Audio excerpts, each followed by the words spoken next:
All right, today we're diving into this really beautiful story called The Banyan Secret. And it kicks off with this amazing question. What if the key to our future is actually hidden in the wisdom of our past? Yeah, think about that for a second. What if the solution to our biggest problems isn't some brand new revolutionary idea, but something old, something forgotten, something that's been waiting right there in plain sight all along? So, let's set the scene. Our story starts in a place where a whole community is on edge, facing a real crisis. See, their entire way of life is tied to the sky, and when the rain doesn't come, well, it threatens everything. Okay, so I want you to picture this, a bright, sun-baked village, and this is where we meet our hero, Ananya. She's a student, super curious and smart, but she's also really connected to her family's farming roots, and that bond, it's about to be put to the test. And this is where the trouble starts. The ground is bone dry and the crops are failing. And you gotta understand, this isn't just one family's problem. The entire village is feeling this worry. Their whole livelihood is just withering away. Now, to really get why they're so worried, you have to understand the monsoon. It's not just a rainy season, okay? It's literally the lifeblood of the whole region. It's the one thing that decides if the fields will be green and if there'll be food on the table. For farmers like Ananya's family, its arrival is, well, it's everything. And then we get this line, just 5 simple words that carry so much weight and confirm all their worst fears. This year, the monsoon was late. You can just feel the hope in the village starting to drain away. But right when things are looking their bleakest, when despair is really starting to take hold, the story takes a turn.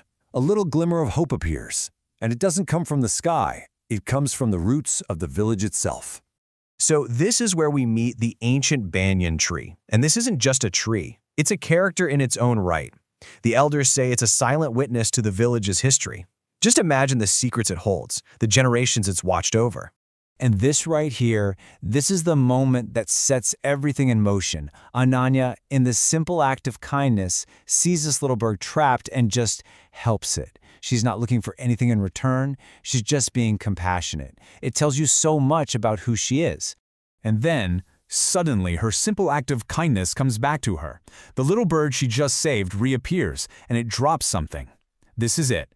This is the moment where everything starts to change. And boom, there it is. The secret is out. Her kindness is rewarded with this mysterious little object. It's an old hand-drawn map. You can just feel the history in it, right? It feels personal, ancient, and absolutely full of promise. Okay, so we have a map, but let's be real. A map is just a piece of paper, right? The next part of the story is all about how they turn this old drawing into a real, life-saving solution for the entire village. And here's how it all goes down. Look, Ananya doesn't try to be a hero on her own. The first thing she does is take the map to the village leaders. It's their teamwork, their collective action, that turns this piece of paper into a miracle. It really shows you how one person's discovery can totally spark a community's hope. And this is the big moment. You can just imagine everyone holding their breath as they dig. And then they find it. A hidden well filled with cool, clean water. It's not just water. The description emphasizes how pure and life-giving it is. The secret from the past has literally become the salvation of their future. And just like that, the crisis is over. Life comes rushing back. The fields are green again. What a powerful image, right? And the whole village celebrates together with a feast of traditional sweets like ladoos and jalebis. It just makes the victory feel so real, so communal. Okay, so the story itself is just fantastic. But the way it's told, the way it's put together, that teaches us even more. So let's kind of pull back the curtain and unpack the narrative to see what other lessons are hiding in there. This line from Ananya's father really just hits the nail on the head. You didn't just find water, Ananya. You found hope. See, the water solved the immediate problem, sure. But the discovery itself, that realization that they could save themselves, that's what really brought the community back to life. It's about empowerment, not just about getting a drink. Now, let's look at the words the story uses. They're not just random words. They're chosen to paint a picture. Words like monsoon, massive, tangled, generations. Each one helps build this rich, vivid world of the village. It's how the story makes you feel like you're right there with them. And speaking of language, look at this little grammar trick the story uses so well. Super simple, but so powerful. We don't just get a tree, we get an ancient tree. It's not just a bird, it's a colorful bird. These little describing words, these adjectives, they transform everyday things into parts of a legend. They paint this vivid picture in your mind and add a real sense of magic and history to the whole thing. And all of this really brings us back to the story's main point. Ananya herself is like a bridge, right?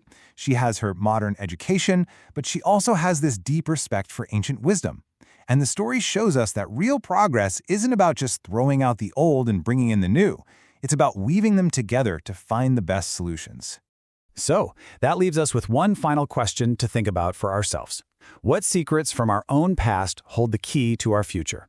Maybe it's a piece of advice from your grandparents, or a forgotten skill in our communities, or even a lesson from history we've ignored. What hidden wells are just waiting out there for us to rediscover?